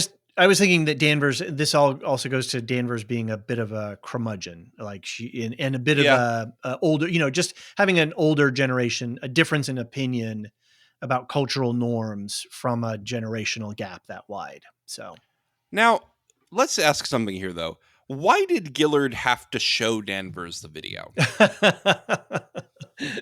I think that was more of why Danvers was upset. She's like, I don't want to see that. It's and she's trying to walk this parental line at the same time of like, I don't care, I don't care that what you were doing, but that I had to get involved in your business. That's the problem. That's where you need to curb yourself, yeah. Don't involve me in your messes like that sort of attitude. Yeah, it was a weird vibe, right? Yeah. Because she in 1 second is like, well, you don't know where that's going to go and you could get in trouble. And that seems very parental. Normal. And then all of a sudden she goes, well, but I don't care. Just don't get me involved. It's like, I don't know. She's towing this line between a parent and a guardian. And then later we get some more information about that when they have a conversation. So yeah. I wouldn't say information, more another mystery, right? Yeah. But I think you're not my mom. Basically. Yeah. This flashback. So the shoes that the person were wearing were white tennis shoes, and they were not typically a shoe that a police officer would wear. And the pants were like a gray khaki jean pant, and the grass was green, and we just started to see what might have been a bunch of debris. So I was wondering if, as she's walking up to Stacy, who crashed her car there, if the crunch of the glass brought her back to a previous situation where something traumatic happened involving a car crash. And I don't wonder if it's not related to why Danvers is with Leah and her mom, but not her mom. Yeah. Yeah, maybe that's discovering the father's car crash. Yeah, that's what I'm wondering. So yeah. That, or it's a murder she couldn't solve. I don't know. Yours is probably the more likely theory, to be honest. I still think she's running away from stuff, though. I still agree with you on that, that overall theory. Okay, we cut over to Navarro, who's waiting for the shift change outside the Silver Sky mine, where she talks to Ryan, who asks if there is a break in the case, referring to Kotak. They get back to the company housing where they discuss the past. Ryan asks Navarro if she believes in God. Navarro gets an interrupting phone call. It's like the third interrupting phone call in the story. Everyone, when was the last time you made a cold call? I did one. I did the other day, actually, strangely enough. Okay. I was calling for some references on a contractor. So, and I felt weird. I felt weird doing it. I felt like, hi, I'm calling for this person that I know your first name and I have your phone number. And like, I kind of have to ask you something. Yeah. It was weird. It was definitely weird. And like, it's one thing if you're like calling a business or something like that, totally. They're expecting calls, but like calling a person is like, oh man, you better, unless it's like really like you have to, like what you just said, like calling a contractor or something, you do a text first. Yeah. You always do a text first. Hey, you got a minute so I can call? It's so weird because that's changed in both of our lifetimes, right? You used to be able to just call and be like, hey, is this person there? And now during the pandemic, when we moved out and we were staying at a relative's house, and they don't have very good cell service where they lived, and so there was a central line, and so when we were talking to our relative, we'd get a phone call, and like if I picked it up, it'd be like, "Oh, hey, how you doing?" And we'd like chit chat for a little while, and I'm like, "Oh, here's my wife," and like we don't do that anymore. You don't pick up the phone and then have a random conversation with somebody and reestablish those social bonds. So we commented on that at the time. So my dad inherited the house from his parents, and after my parents split, he moved back into that house because my grandma had passed away. And anyway, so he moved into there, but he kept the landline that they had that was next to the basement door. So you had to take the cord past the basement door and shut it to get any kind of privacy on the phone. Perfect. Which is super fun. Okay, back to the story. Yes, back to the story. The point is, they're getting a lot of phone calls. I don't know if I've ever gotten this many phone calls that aren't spam ever. Right. Very weird. No, it's a little theme in this. It's a little sub theme in this thing because Pete gets one, Navarro gets one, and Danvers gets one. So kind of interesting. Anyway, so we talk with Ryan, who's the brother of Annie Kay, and we learn about her protesting activities outside the mine and how potentially that was a part of what it played a part in her murder. And then Navarro is asking if Ryan knew if Annie had any Salal connections, which primes the pump for the clue later on with the parka. Yeah. So it's sort of a little bit of an in-story exposition here. We're just learning more about the world and the connectivities. Yeah. And then we learn about Navarro having served in the military. And in the voiceover of her talking to her comrade, who has half their head missing, there's the only thing that I could make out was somebody whispering the word listen. Yeah. So, and that was relative to Navarro being asked if she believed in God or not. And I think this goes into this questions of existentialism and cosmic horror genre stuff that is a stamp of the True Detective franchise. Yep. So yeah, no, it was interesting. Again, I have no answers from this. None. all just seeding mystery. So that's fine. That's fine. Exactly. David, what do you think about taking a quick break? Sounds like a good plan. When we get back, we'll meet back up with Navarro.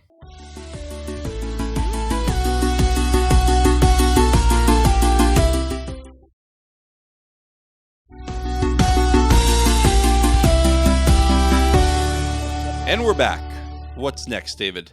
Navarro goes to a hotel and meets with Officer Cooper of the NS Police Department, who reports that Jules, Navarro, we learn is Navarro's sister, was worried that somebody was in her room. Navarro tries to reassure Jules, and then Jules reassures Navarro. The song that was playing here was The Bass 10 by Ola Smit. I can't pronounce this name. SZMIDT. I'm not even going to try that one. Right. And there's interesting a lot of enough tough names tonight. Exactly. Yeah. Interestingly about Ola is that she's a sound therapist as well as a musician and composer and all of that kind of stuff. So I thought it was interesting that this song was overlaying this connectivity around Jules, who's obviously having some sort of ongoing chronic condition. And I don't know if it was, I don't know if you had any theories. I was thinking maybe schizophrenia, but I'm not sure. Yeah, maybe I couldn't tell from what we saw.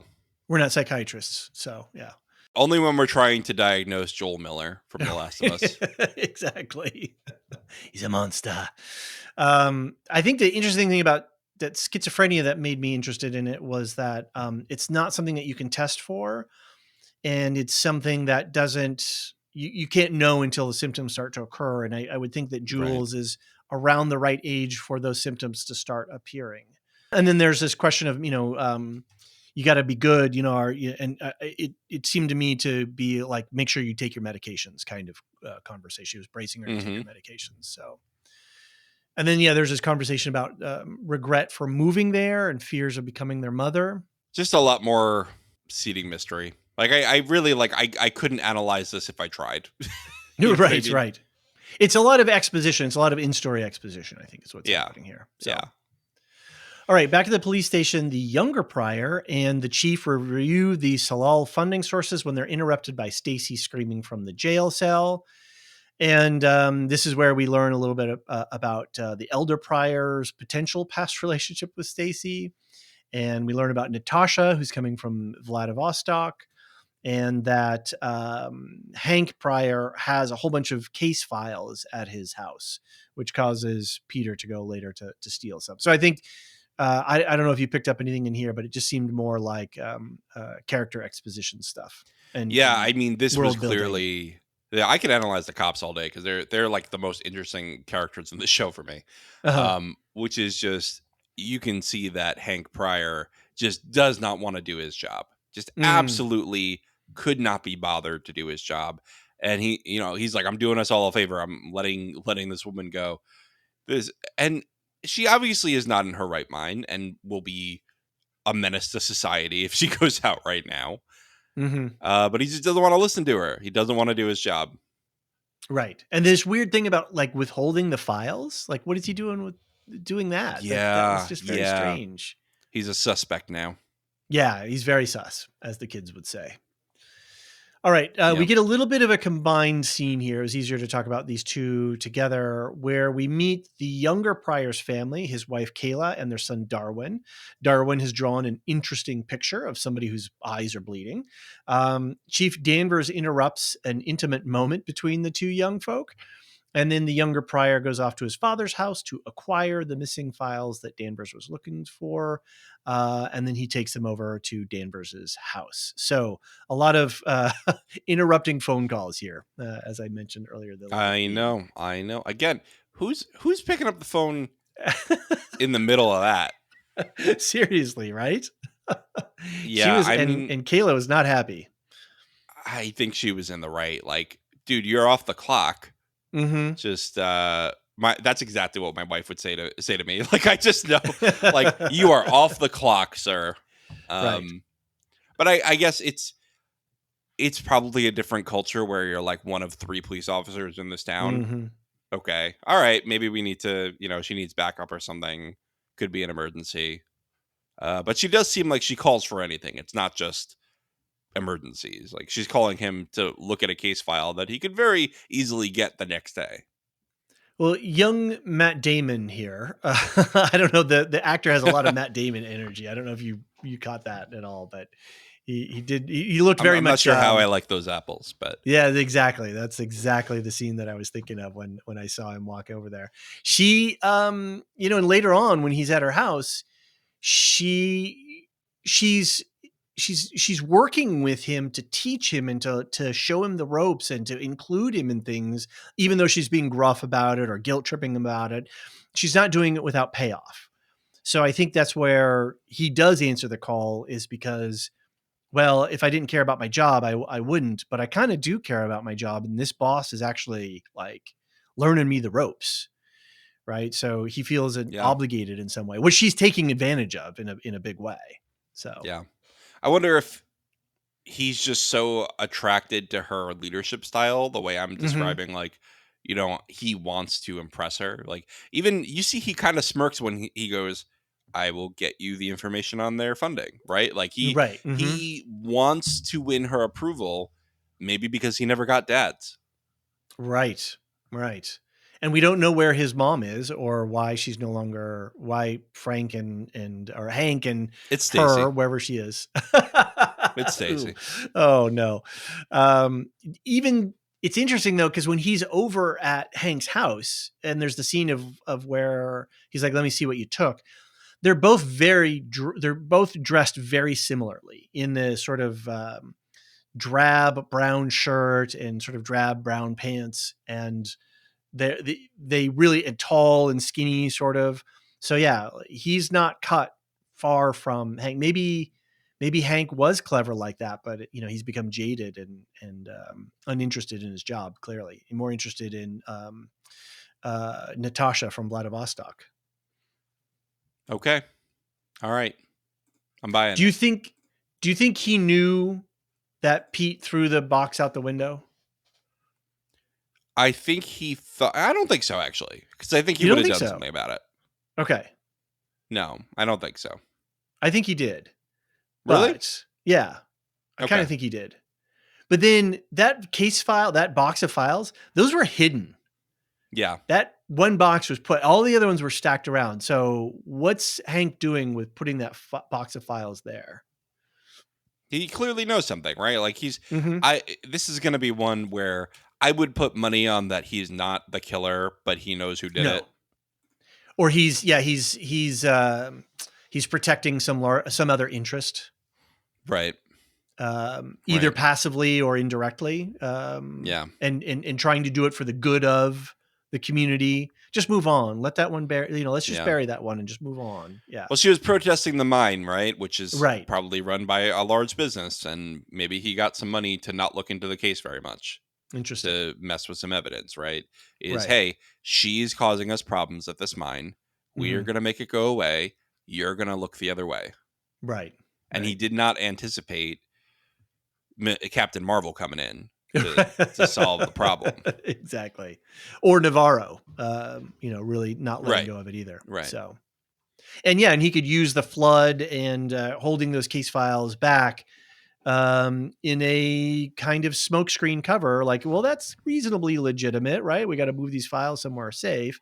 And I'm just going to take this one and stick it somewhere extra where it's really out of the way. And everybody will just forget about this and we'll move on. So, How are they not digitized? it's a lot of money to digitize documentation. I don't know. I feel like the smallest places have digital documents now. Yeah. Interesting. It's a good point. Yeah. All right. We're going to do a quick cut to Rose and Travis, and then we're going to go back to Peter bringing the files over to Danvers and some quick exposition over a bite to eat. I think I mentioned earlier that Pete babysat for Leah, so we've got some history there. And then we've got Annie Kay, who's a midwife, activist, and protester. Yeah. And also, I just want to say, if Pete babysat for Leah, she's clearly not like 30 years old. So we're in the realm of a plausible relationship that arose in like high school. Exactly. Totally agree. Navarro was on the scene, was the first on the scene. And we learn a little bit about the murder, about the number of times Annie was stabbed, an unidentified star-shaped object that was like never a sheriff's recovered. badge. A what? Oh, like a sheriff's badge. Oh, I don't know. I don't know. The tongue missing, never recovered. Now, something to note, and I haven't taken a photo. No, I did take a photo of this yet, but I wonder if I've posted it yet. That in one of the photos, I don't have it on up yet.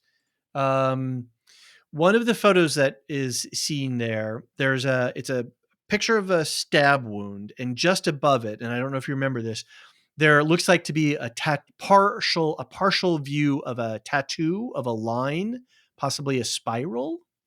I don't know if you caught that. I did not, but I believe you. Okay. Now I'm gonna have to see the picture. Yeah, you know what? I have not yet gotten around to posting that one or getting that photo overloaded. Anyway, this is for season 1 fans. If you know, you know. This is and again, I don't think it's going to be structural, but I think it's going to be something that adds to the overall mystique of the show itself. So we'll see how it works, but that's definitely a strong signal to season 1 fans of connectivity. That's cool. I like when shows do that, little nods. Yeah. And we're definitely going to see that again later because in one of the publicity photos, they released something, not the tattoo, but of something else. So the name Kate McKittrick is dropped. We don't know anything about who that person is. And Danvers is wearing a Minnesota Vikings sweatshirt. I don't know if that means anything, but she gets a text message and she plays it off as a fantasy football league. Message. Maybe. I mean, look, people like football teams from places they aren't, but I think she's of the generation where you generally followed your geography. Maybe that's telling us she's from out of state. Yeah, I think that's kind of what I signaled it as well. So, but then she plays off the text message saying that it was fantasy football related. But there's some speculation that maybe Danvers doesn't always sleep alone at night. We could say maybe she uses some apps to share in the wonder of human intimate relationships. I don't know. I'm trying to be silly. Boy, am I glad I got married before the apps. Right? Or I got together with my wife before the apps. I think Tinder had just come out right before I met my wife, and I never had it. And I still, it's a flex to me that I can go on the App Store, see Tinder on the front page and it says get instead of download. Uh-huh. That's a flex to me. Nice. Very cool. A Because little they seem self-flex. horrible to use. Right. It's not that I'm gloating. It's that I feel sorry that is what dating seems to have been reduced to. Interesting. You know? Yeah. The human connection. The human is connection. a hard thing to manufacture. It can be, you're always out trying to meet new people, friends and restaurants and bars and concerts and One time I wrote down my friend's number on the back of a CVS receipt and handed it to a woman for him. And, there you go. And you just don't get that anymore. Yeah, exactly. I don't think she called him, but yeah, you get random pictures on the subway. That was shocking. One time, I turned off my my AirDrop very quickly after that. Oh, is that what? Oh no. Yeah, somebody AirDropped me a photo on the subway. I was like, "Whoa, my gosh!" My gosh, it was pretty shocking.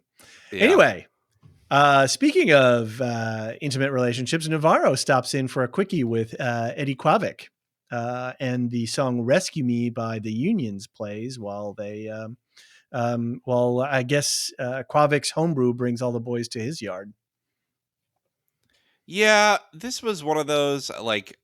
I have no problem with sex position if it's done well. This was not done well. This was just, well, we're on HBO. We're going to have a sex scene. Right. And I was like, I could do without. Like, it didn't add anything, I thought. Mm-hmm. I think for me, it added that Navarro intensity of character for Navarro. I think that's what it added to me. Not like we needed much more of that, because they've really shown us that she's a strong, capable person. Right. So she brought out the boxer a little bit.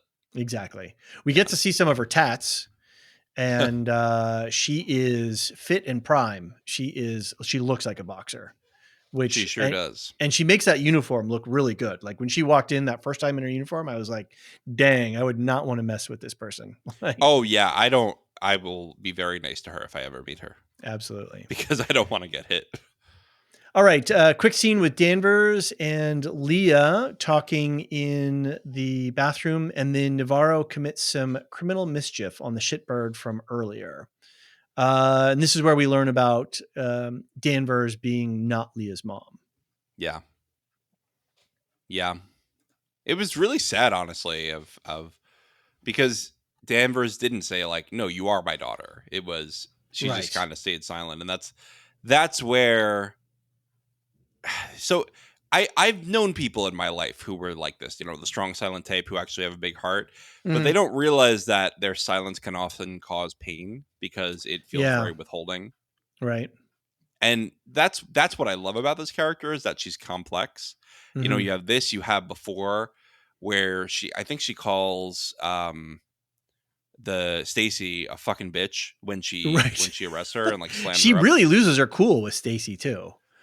On multiple I kind of forgive her for it because she was almost killed and her daughter was almost killed, and that's, but she's a police officer, so you need to be able to, in control of your emotions. I agree with that. I agree with that. I would say if she had showed up to the scene and acted like that, I would be very angry with her. Got it. Okay. I'm willing to cut her a little bit of slack because her child was put in danger, and that's a big deal. That's a big deal. And I don't think any of us can predict how we're going to react to that until we're in that situation.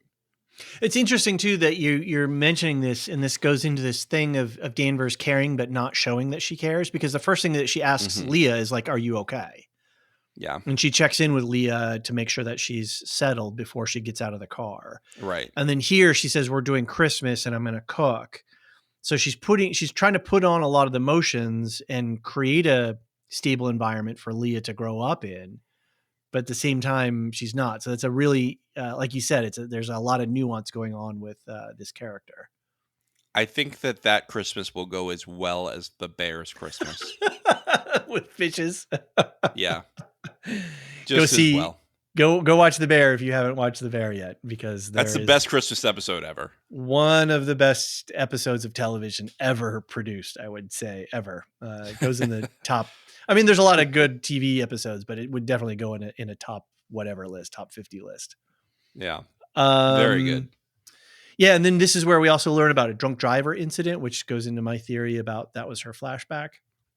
Yeah. But I thought one thing that was fun was when Navarro stole the SpongeBob toothbrush. Uh-huh. In the background, there's a sound of a toothbrush vibrating as the scene transitions from Navarro and Quavik over to Danvers brushing her teeth. So they directly connect the two characters and the two scenes by using the sound of the toothbrush. Doesn't matter that it's a toothbrush, that's just circumstantial to what happened, but that's how they are establishing the connectivity between these two characters, and that they're, there's similarities and the differences, but yet they're intimately connected nonetheless. Yeah. So cool. All right. Some spooky stuff happens. Danvers is woken up by a child's hand, and we hear a child's voice saying "mommy," and Danvers says something like "Holden." I couldn't quite make it out. Yeah, we need those subtitles. Yeah, maybe the name of the child.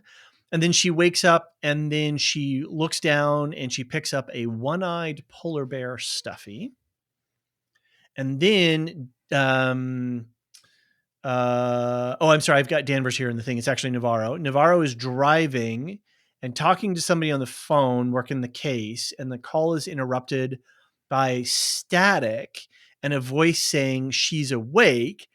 And then Navarro slams on the brakes as she almost runs into a real one-eyed polar bear. So do you think the man in black or Jacob is responsible? I was going with the terror with Jared Harris there, because there's a polar bear. Well, I shouldn't spoil that, but yeah, what the hell? It's along overseas, and there's a lot more to it than just that. But a polar bear figures in that one as well. So they're everywhere. They're for some reason.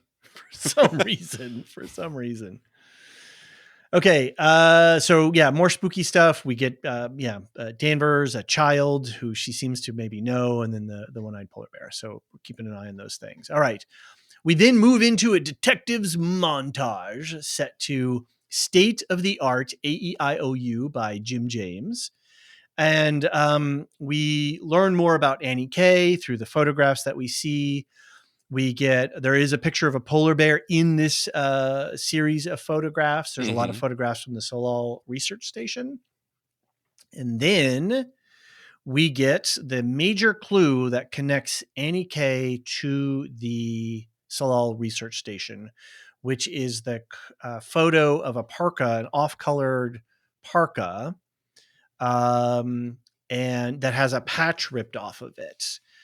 So I'm going to put a pin in that, and we'll come right back to it. I just wanted to point out that this is where Danvers uses her glasses to show us the clues. The camera uses her glasses, so we're sort of put in her point of view through her glasses. And remember, at the beginning, they set up the thing where she couldn't find her glasses, but she had them all along. So interesting thing. And then one other note is at the end, when we get the final shot of this scene, did you notice how the photographs were arrayed below her? No, see, I wasn't looking for spirals. That's the problem. There was they were a spiral of photographs, and that's a season. No, I see it in your callback. outline. That's the only reason I used the word. Yeah. So that's cool. So this spiral design thing is playing a part here. So let's talk about the coat. Are you all good with the coat? You're clear on the connection? Yeah.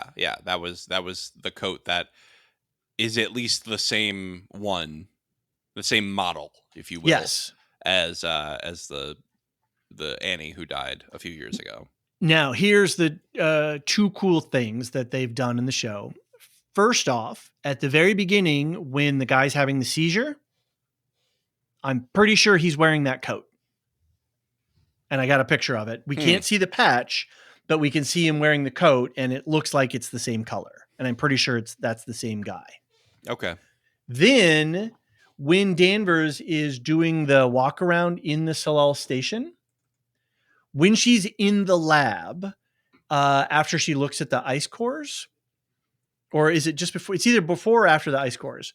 On a whiteboard in the room, there is a picture that is taped up onto the whiteboard.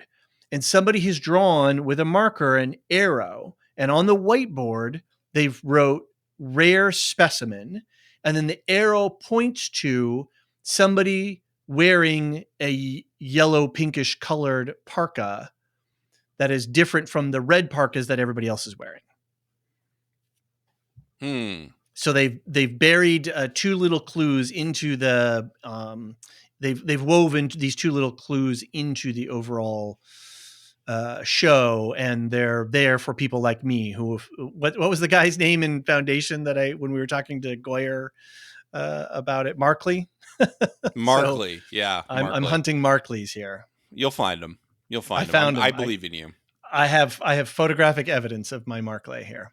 I have no doubt in you, David, that you will find some random character in this season that is very clearly important to you that will disappear the next episode. And it will mean nothing whatsoever.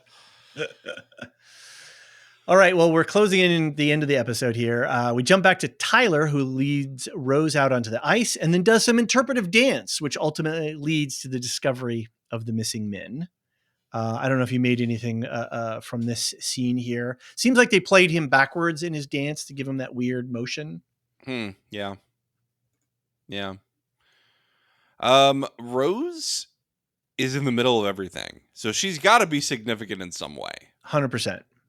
I just have no idea how. And again, that's another one of those, like, you didn't give me any answers, but I guess we'll see.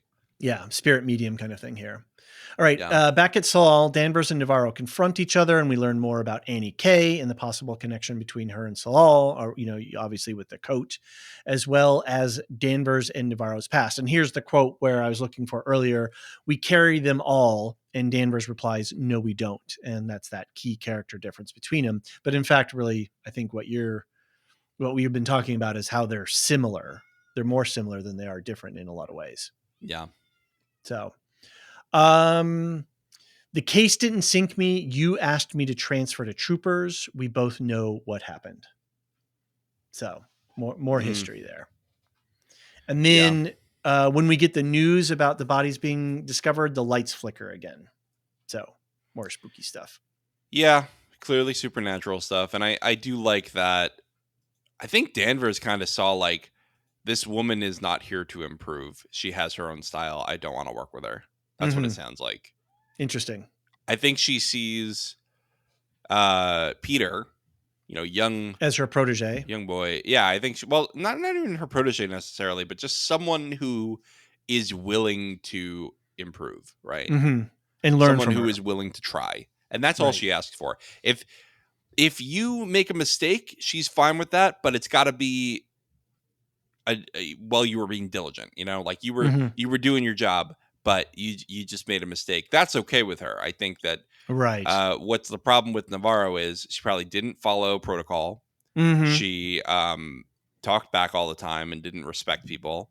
She went to go talk to somebody that when Danvers mentioned the name, both her and Pete were like, that was like, you shouldn't have talked to that person. Right. Yeah.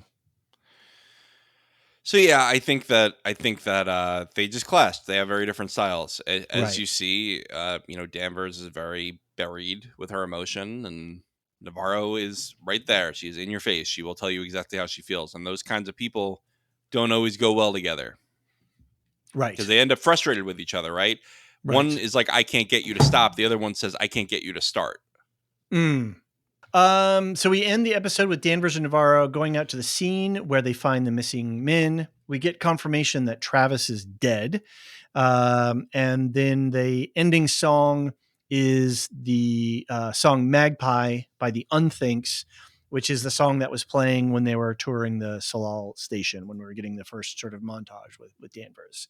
So they found the missing guys. They're all weirdly frozen in the ice. Yep, which is very spooky. So at what point did they get out there? When they were already dead, or? Exactly. And I think that's what we're going to start working. I think what we have with Danvers in her deductive reasoning, Sherlock Holmesian skills is that she's going to be trying to figure out how she's going to be dogged in her trying to figure out how they got out there and what happened and what the sequence of events were that happened for them to be there. Because the guys were a couple of we saw two bodies there. they're both clearly reacting to something, right? And one of them had their hands up sort of in a defensive horror position, like, oh my God, don't come at me. Right. So who knows? Who knows? I we guess we'll will find out. learn. In Yeah. 5 episodes, we'll know it all. Right. So, Right. all right. Well, that ends the episode. Only 2 hours in. Hey, for a first off of a big episode, hopefully it'll go a little bit smoother. I mean, we'll have less uptake. I think, again, like we said at the top, that this episode was really about a world building and character introductions. So yeah, and plus we had to introduce ourselves to the audience in case anyone is just searching for true detective stuff and finds us. Right. We are here. We are the Lorehounds. Welcome to our community. Well, let's talk a little bit about our community and what we do. As we mentioned at the top, we have a Patreon. And if you're interested in subscribing us, check us out. Patrons get early and ad-free access, along with several other benefits. And one of the new benefits we have is our show tracker, which I mentioned earlier, which is a curated list of shows and movie. And each show and movie has a informational page where we've got the synopsis and the log line and links to other sources. We post the trailers for a show on there. So like if you're interested, hey, what's that show? I'm curious, what it's about. You've got like a one-stop page that you can go and you can just get basic information to see if that's something you want to maybe watch.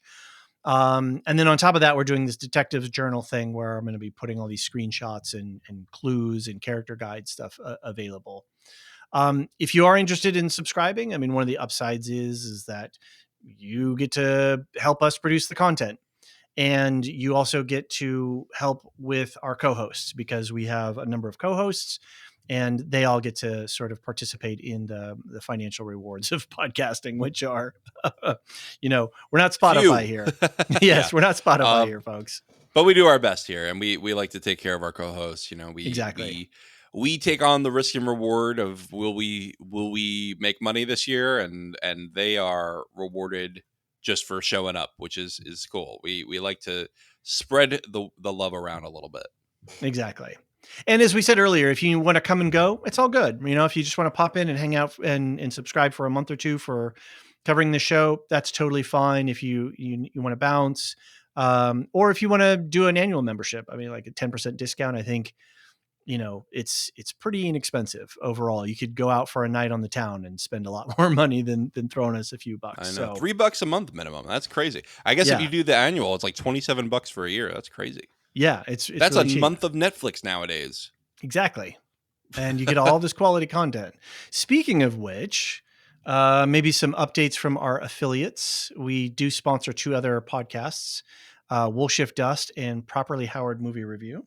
Yeah, we love them. Then we've got We'll Shift Dust. I know Elysia was really busy over the holidays, but she's wrapping up Beacon 23, the Hugh Howey series. If you watch Silo and like that, it's by the same author, so I'm sure you'll probably like this as well. I think she's doing 1 episode every 2 episodes of TV, and people seem to be liking it.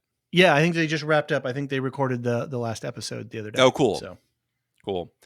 She's starting her Dune movie prep. I don't know her schedule for that, but that'll be going soon. So stay subscribed to her feed. She's got her Silo book club on her own Patreon, so you can follow the links in her show notes if you want to get on that. And she's going to be doing 3 Body Problems soon, so that's pretty exciting. That's coming out on Netflix. Yeah, a new trailer just dropped today, the day that we recorded. So that's interesting. Yeah, looks cool. Properly Howard Movie Review is on a break, but we will be covering Severance with them in season 2, week by week. You can still get their Severance coverage of season 1 on their feed, our joint feed. Yes, Severance. Joint feed. We've got our own Severance feed. So check the show notes for links to all these feeds. It's all in there. It's all a good time. And we've got a lot coming on the Lorehounds. David, would you like to talk about that? We have obviously True Detective, so we're going to do all 6 episodes, and depending on what the feedback situation is and how impactful the show is, we might do a 7th episode with a season wrap, but that all depends. But we're going to be doing this weekly. We're just out with What If Season 2, Jean, Elysia, and I on the MC Universe show on this same feed. We recorded an episode talking about all 9 of those vignettes. And then we're going to be doing a single episode to cover Echo, which will be dropping on January. Will have dropped on January 9th.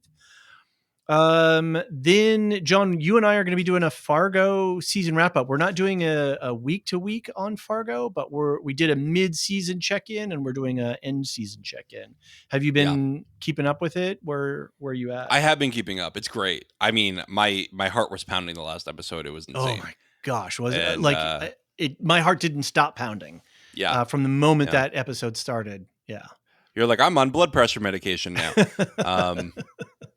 Anyway, it's very good. So check it out if you haven't. And that's another standalone show, just like this one. So you could always hop in for this season. You and Brandon on the Lorehounds Play, which is our video game content. You guys are going to be doing, what's this? FFVII. Final Fantasy VII remake. We're doing the remake of it. So this was a game in the 1990s that like revolutionized 3D RPGs. It was like one of the first big 3D games. Okay. And they remade it a couple years ago. They split it up into 2 games, which the second one is coming out on Leap Day this year. Oh, fun. So it's coming out very soon. So we're going to replay the first one. I'm actually playing it for the first time. I've only played a little bit of it, and I've just started it a couple days ago. I restarted it. And Brandon is a huge Final Fantasy VII fan. Final Fantasy is an anthology series. We're talking about that a lot tonight. So like each one of the games is separate. It has its own story and its own world. So you can jump right in just for this game if you've never played a Final Fantasy before. It's really good. It's a really great game. They did an amazing job remaking it and just taking the story, but doing really interesting and new things with it. Cool. Sounds fun. And that's going to drop probably in February? Yeah, so we'll put that out sometime in the first half of February, so you have some time to digest it before the new game. Okay, sounds good. We have an ongoing Star Wars film festival. We're watching all of the Star Wars movies in story order. And next up is Rogue One. I think that's going to be that's a big fan favorite. A lot of big people in the Discord have been talking about that. We're doing a live watch on our Discord on the 27th, I believe. Was it the 20th or the 27th? I don't remember now. Anyway, it'll be on the Discord if you want to check that. And then we'll record a podcast with our thoughts and feelings about Rogue One. That'll probably be out by the end of the month.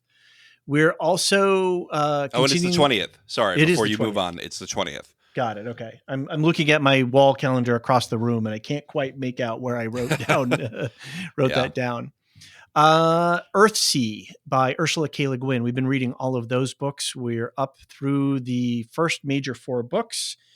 We are going to be picking those back up again in February with the short story Dragonfly, and then the book The Other Wind, which carries the story forward sort of after the main protagonists retire, I guess you could say. I don't know if that's the way to say it. So look for that in February. John, we just did a Silmarillion story on the Sun and the Moon. That's out on the feeds right now. It was a really fun time. Marilyn came on for it, and our favorite Tolkien scholar. And if you want more Tolkien too, and you're on the Patreon, I just put out a Shireside chat this month, and there's going to be another one early February as well. Nice. And what's up next for Silmarillion stories for next month? You're putting me on the spot here, David. Oh yeah, I gotta look. Men. That's what it is. So we're going to talk about our men. Of men. Then we have our second breakfast podcast, which is our Patreon exclusive. That's where John and I talk about our life and things we're playing and watching sort of on the side. We also do a movie of the month. This month, it's one of my old man movies, and it looks right now in our Patreon poll that Logan's Run is winning. So that's going to be a really fun movie for us to discuss. That's cool. Yeah. We'll see. The poll's got a couple more days at the time of recording. So, but it's definitely in the lead. And then we're tracking several shows. We'll see where we're at with coverage, but we're looking at Masters of the Air, Shogun, Mr. and Mrs. Smith, Constellation. Those are a handful of shows. So if you're a subscriber, check out the show tracker and you can look up information about all of those shows. And lastly, we like to give a shout out to our Lore Master patrons, our top tier patrons. John, would you like to do the honors? I would love to. Samartian, Mark H., Michael G., Michelle E., David W., Brian P., Nick W., SC, Peter O.H., Bettina W., Adam S., Nancy M., Duve71, Brian 8063, Frederick H, Sarah L, Gareth C, Eric F, Matthew M, Sarah M, DJ Miwa, Andra B, Kwang Yu, Deadeye Jedi Bob, Nathan T, Alex V, Aaron T, Sub-Zero, Aaron K, Dally V21, our newest lore master, and Adrian, who has requested to always be last on the list. And we're happy to oblige. Thank you all so very much for your support. It means a lot to us. It means a lot to our co-hosts. We have a lot of fun doing this podcast. John, it's been a year and more than since we've been doing this. So it's pretty incredible that we have a great community that supports what we do. And we have a lot of fun covering these shows for you. So we sure do. And to the first big show of 2024. What a day. Yes. I'm going to go get some tea or something for my throat. Just I know, right? I did a lot of talking. Over 2 hours. Crazy. Whew. David, it's been fun. I'll see you next week. Sounds good. Thanks, John. The Lorehounds podcast is produced and published by The Lorehounds. You can send questions and feedback and voicemails at thelorehounds.com/contact. Get early and ad-free access to all Lorehounds podcasts at patreon.com/thelorehounds. Any opinions stated are ours personally and do not reflect the opinion of or belong to any employers or other entities. Thanks for listening.